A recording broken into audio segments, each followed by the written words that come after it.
అందరికీ తెలిసింది బుక్లో ఉన్నదే చెప్పడం తప్పు కాదు.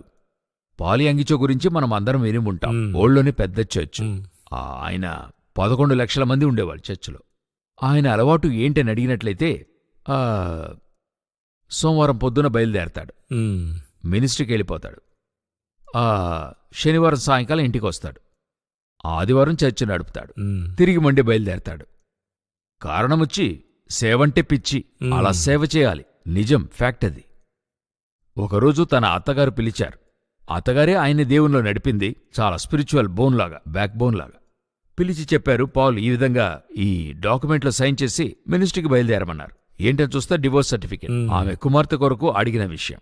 ఏంటని అడిగినందుకు, లేదు పాల్, నేను నీకు నా కూతుర్నిచ్చి దిగులు పడుతున్నా, ఆమె ఇక నీతో ఉండడం సరిరాదు, నువ్వు మినిస్ట్రీ చూసుకో అంది.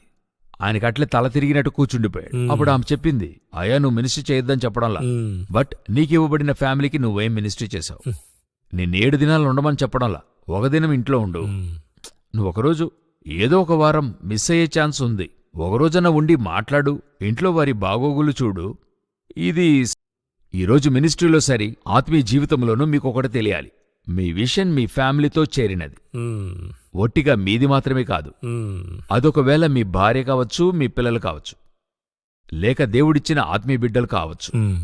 కన్ఫర్మ్గా దానితో చేరిందే మీ యొక్క